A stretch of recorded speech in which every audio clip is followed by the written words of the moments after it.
എളുപ്പത്തിൽ തയ്യാറാക്കാവുന്ന നല്ല ഹെൽത്തിയും ടേസ്റ്റിയുമായ ഒരു സാലഡ് റെസിപ്പിയാണ് ഇന്നത്തെ നമ്മുടെ വീഡിയോ. വെയിറ്റ് ലോസ് ഡയറ്റ് നോക്കുന്നവർക്ക് പ്രത്യേകിച്ച് ഹെൽപ്ഫുള്ളാണ് ഈ റെസിപ്പി. എങ്ങനെയാണ് തയ്യാറാക്കുന്നതെന്ന് നോക്കാം. ആദ്യം ഞാൻ ഈ സാലഡിലേക്ക് യൂസ് ചെയ്യാനുള്ള സാലഡ് ഡ്രസ്സിങ് തയ്യാറാക്കുകയാണ്. സാലഡ് ഡ്രസ്സിങ് പല ടേസ്റ്റിൽ പല രീതിയിൽ നമുക്ക് തയ്യാറാക്കാൻ പറ്റും. ഞാനിവിടെ ഇപ്പോൾ ഒരു സിമ്പിൾ വേർഷനാണ് ചെയ്യുന്നത്. ഒരല്ലി വെളുത്തുള്ളി മിൻസ് ചെയ്യണം, അതായത് തീരെ പൊടിയായിട്ട് അരിഞ്ഞെടുക്കുക.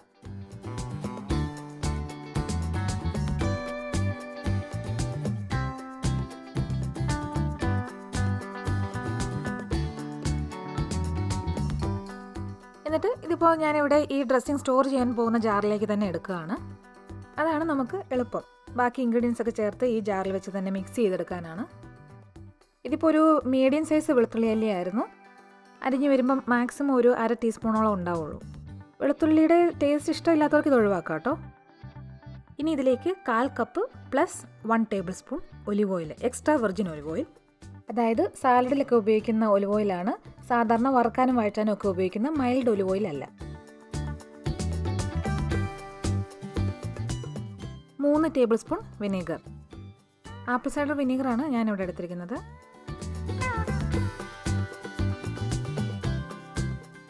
1 ടേബിൾ സ്പൂൺ നാരങ്ങാനീര്, 1/2 ടീസ്പൂൺ ഉപ്പ്, 1/4 ടീസ്പൂൺ ചതച്ച കുരുമുളക്.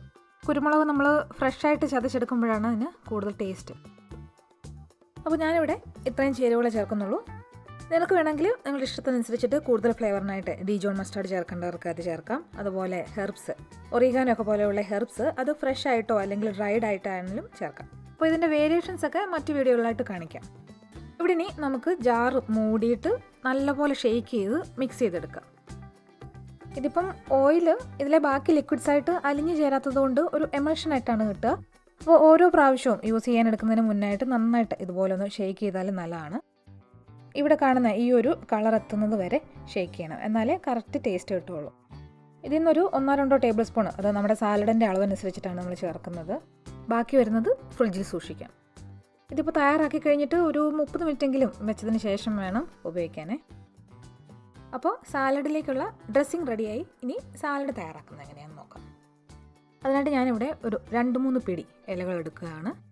അപ്പോൾ ഇതുപോലെ സാലഡ് ഗ്രീൻസിൻ്റെ മിക്സ് കിട്ടാത്തവർ നമ്മുടെ സാധാരണ റൊമൈൻ ലെറ്റ്യൂസ്, അത് ഒരുമാതിരിപ്പെട്ട സ്ഥലങ്ങളിലൊക്കെയും കിട്ടുന്നതാണ്.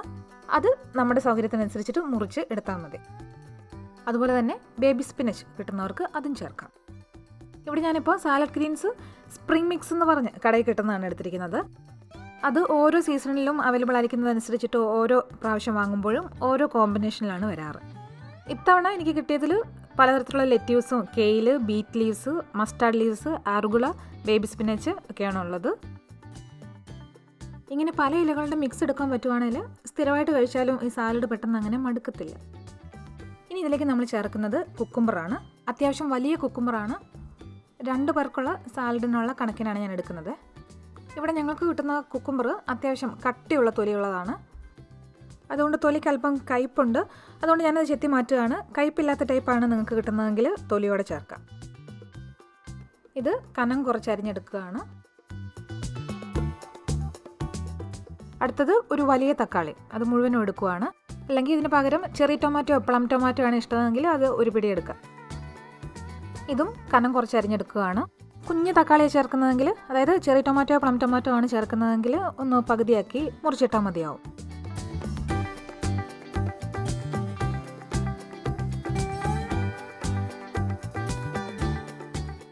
ഇനി ആപ്പിൾ. ഇതാണ് എൻ്റെ ഫേവറേറ്റ് ഐറ്റം. ഇതിൽ സാലഡ് കഴിക്കുമ്പോൾ ഇടയ്ക്ക് ഒരു സ്വീറ്റ്നെസ് കടിക്കാൻ കിട്ടുമ്പോൾ, അതും നല്ല ക്രഞ്ചി ആയിട്ടുള്ള ആപ്പിൾ കൂടിയാണെങ്കിൽ സാലഡിനൊരു പ്രത്യേക ടേസ്റ്റ് തന്നെയാണ് കൊണ്ടുവരുന്നത്. തൊലിയോട് ചേർക്കേണ്ടവർക്ക് അങ്ങനെ ചേർക്കാം. ഞാൻ എന്തായാലും തൊലി കളഞ്ഞാണ് എടുക്കുന്നത്. എൻവി അല്ലെങ്കിൽ ഹണി ക്രിസ്പ് ഇനത്തിൽപ്പെട്ട ആപ്പിളുകളാണ് സാധാരണ ഞങ്ങൾ യൂസ് ചെയ്യാറ്. നിങ്ങൾക്ക് ഇഷ്ടമുള്ള ടൈപ്പ് ചേർക്കാൻ കുഴപ്പമില്ല. പക്ഷേ കുറച്ച് ക്രഞ്ചി ടൈപ്പ്, ഒരുപാട് പഴുത്തു പോവാത്ത, അല്പം പുളിപ്പുള്ള, അതുപോലെ തന്നെ മധുരമുള്ള ടൈപ്പ് ചേർക്കുക. അപ്പോൾ ഒരു വലിയ ആപ്പിൾ ഫുള്ള് ചെറിയ കഷ്ണങ്ങളായിട്ട് അരിഞ്ഞ് ചേർക്കുകയാണ്. ഓരോ പിടി സാലഡ് കഴിക്കുമ്പോഴും അതിൽ ആപ്പിൾ കടിക്കാൻ കിട്ടണം. അതിനായിട്ടാണ് ചെറുതായിട്ട് അരിയാൻ പറയുന്നത്.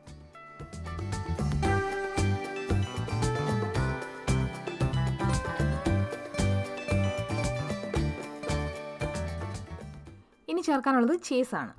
ഈ ഫെറ്റ ചീസാണ് നമ്മൾ ചേർക്കുന്നത്. ഇതിൽ അത്യാവശ്യം നല്ലപോലെ ഉപ്പ് ചേർന്നിട്ടുണ്ട്. അതുകൊണ്ട് ഇതിനനുസരിച്ചിട്ട് നമ്മൾ സാലഡ് ഡ്രസ്സിങ്ങിൽ ഉപ്പ് ചെറിയ അളവിൽ ചേർത്തിട്ടുള്ളത്. അപ്പോൾ ഈ ഫെറ്റ ചീസ് ക്രംബിൾസ് ആയിട്ടാണ് ഇവിടെ വാങ്ങിയത്. അത് ഒരാൾക്ക് 1 ടേബിൾ സ്പൂൺ എന്ന കണക്കിനാണ് ഞങ്ങളിവിടെ എടുക്കുന്നത്. ചീസ് ബാറായിട്ടാണ് കിട്ടുന്നതെങ്കിൽ ഒരാൾക്ക് 1 ഇഞ്ച് ക്യൂബ് സൈസിൽ മുറിച്ചെടുത്ത് പൊടിച്ച് ചേർത്താൽ മതി. അതിപ്പോൾ സാലഡ് സെർവ് ചെയ്തതിന് ശേഷം മേലെ വിതറിയാലും മതി കേട്ടോ. മറ്റ് ചീസൊക്കെ ആയിട്ട് കമ്പയർ ചെയ്യുമ്പോഴത്തേക്കും ഈ ചീസിന് കാലറീസും ഫാറ്റും ഒക്കെ കുറവാണ്. അതുകൊണ്ടാണ് സാലഡിൽ ഇത് ഉപയോഗിക്കുന്നത്. കൂടുതൽ ടേസ്റ്റായിട്ട് അല്പം കൂടെ കൂടുതൽ എടുക്കുന്നതുകൊണ്ട് കുഴപ്പമില്ല. പക്ഷേ വെയിറ്റ് ലോസ് ഡയറ്റ് നോക്കുന്നവർക്ക് വേണ്ടിയാണ് അളവ് കുറച്ച് പറയുന്നത്. സാലഡ് ഡ്രസ്സിങ്ങും അതുപോലെ തന്നെ ഒരാൾക്ക് 1 ടേബിൾ സ്പൂൺ കണക്കിനാണ് ഞാനിവിടെ ചേർക്കുന്നത്. നേരത്തെ പറഞ്ഞ പോലെ 2 ആൾക്കുള്ള കണക്കിനാണ് നമ്മൾ ഈ സാലഡ് എടുത്തിരിക്കുന്നത്. അതുകൊണ്ട് 2 ടേബിൾ സ്പൂൺ സാലഡ് ഡ്രസ്സിങ്. ഇതും നിങ്ങളുടെ ടേസ്റ്റ് അനുസരിച്ചിട്ട് അളവ് അഡ്ജസ്റ്റ് ചെയ്യുക. ഡ്രസ്സിങ്ങിൻ്റെ ടേസ്റ്റ് കുറച്ച് സ്ട്രോങ് ആയിട്ട് നിൽക്കുന്നത് എനിക്കിഷ്ടമില്ലാത്തതുകൊണ്ടാണ് ഞാൻ കുറഞ്ഞ അളവിൽ ചേർക്കുന്നത്. ഇതിനെ ചെറുതായിട്ടൊന്ന് മിക്സ് ചെയ്തിട്ട് ബാക്കി ചേരുവകൾ ചേർക്കാം. ഇവിടെ ഇപ്പോൾ ഈ ഇലകളും ബാക്കി ചേർക്കുന്നത് എന്താണെങ്കിലും നല്ല ഫ്രഷ് ആയിട്ടുള്ളത് തന്നെ എടുക്കണം. കഴിവതും ഓർഗാനിക് തന്നെ നോക്കി വാങ്ങുക. ഇത് കുക്ക് ചെയ്യാതെ കഴിക്കുന്നതായതുകൊണ്ടേ വാടിയതും കേടുവന്നതും ഒന്നും ചേർക്കാതെ നല്ല ഫ്രഷ് ആയിട്ടുള്ളത് നല്ലപോലെ കഴുകി വൃത്തിയാക്കി തന്നെ ചേർക്കുക. ഇലകൾ തണുത്ത വെള്ളത്തിൽ കഴുകുവാണെങ്കിൽ അതിൻ്റെ ക്രിസ്പിനെസ് പോവാതെ വാടിപ്പോവാതെ കിട്ടും. ഇതിപ്പോൾ ജസ്റ്റ് ഒന്ന് മിക്സ് ചെയ്തെടുത്തു. റെഡിയായി കഴിഞ്ഞില്ല. ഇനി 1-2 ഇൻഗ്രീഡിയൻസ് കൂടി ഉണ്ട്. അത് ഞാൻ പ്ലേറ്റിലേക്ക് സെർവ് ചെയ്തിട്ട് ചേർക്കാം. അതുകൂടി ചേർത്ത് കഴിഞ്ഞാൽ അത്യാവശ്യം ഹെവിയാണ് ഈ സാലഡ്. ഞങ്ങൾ സാധാരണ ലഞ്ച് സ്കിപ്പ് ചെയ്തിട്ട് പകരം ഈ സാലഡ് മാത്രമായിട്ടാണ് കഴിക്കാറ്. അപ്പോൾ ഞങ്ങൾക്ക് ഇത് അത്യാവശ്യം ഹെവി ആയിട്ട് തന്നെയാണ് തോന്നിയിട്ടുള്ളത്. നിങ്ങൾക്ക് വേറെ ഫുഡിൻ്റെ കൂടെ സൈഡായിട്ട് കഴിക്കാനാണെങ്കിൽ ഇത്ര അളവിൽ വേണ്ടി വരില്ല. ഇത് മാത്രമായിട്ട് കഴിക്കാനാണെങ്കിൽ ഞാൻ നേരത്തെ പറഞ്ഞല്ലോ 2 പേർക്കുള്ള കണക്കിനാണ് ഞാൻ എടുത്തിരിക്കുന്നത്. ഇതിലേക്കിനി ഒലീവ്സ് അരിഞ്ഞ് ചേർക്കുകയാണ്. കാലമാറ്റ ഒലീവ്സ് ആണ് ഇവിടെ ഇപ്പോൾ എടുത്തിരിക്കുന്നത്. 4 എണ്ണമാണ് ഒരു സെർവിങ് ആയിട്ട് കണക്കാക്കുന്നത്. അപ്പോൾ അതനുസരിച്ചിട്ട് ചേർക്കുക. അടുത്തത് ഹെംപ് സീഡ്സ്. ഇത് ഓപ്ഷനിലാണ്, അവൈലബിൾ ആയിട്ടുള്ളവർക്ക് ചേർക്കാം. നല്ല ടേസ്റ്റാണ്, പ്രോട്ടീൻ റിച്ചുമാണ്, അതുപോലെ ഒരുപാട് ന്യൂട്രിയൻസും അടങ്ങിയിട്ടുണ്ട്. പക്ഷേ ചെറിയ അളവിൽ കഴിക്കാൻ പാടുള്ളൂ. അതുകൊണ്ട് 1 ടേബിൾ സ്പൂൺ ചേർക്കുന്നുള്ളൂ. ഒരു സെർവിങ് ആണ് 1 ടേബിൾ സ്പൂൺ എന്ന് പറഞ്ഞത്. അത് കൂടുതൽ ആവശ്യമില്ല. ഈ സാലഡ് സൈഡായിട്ട് കഴിക്കാനാണെങ്കിൽ ഹെംപ് സീഡ് ചേർക്കണമെന്നേ ഇല്ല. ഹെംപ് സീഡ്സും ഒലിവ്സും ഫെറ്റ ചീസും എല്ലാം കൊണ്ട് ഈ സാലഡ് അത്യാവശ്യം ഹെവിയാണ്.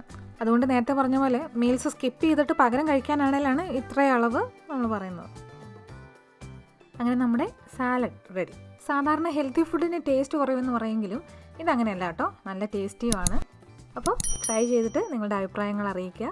താങ്ക്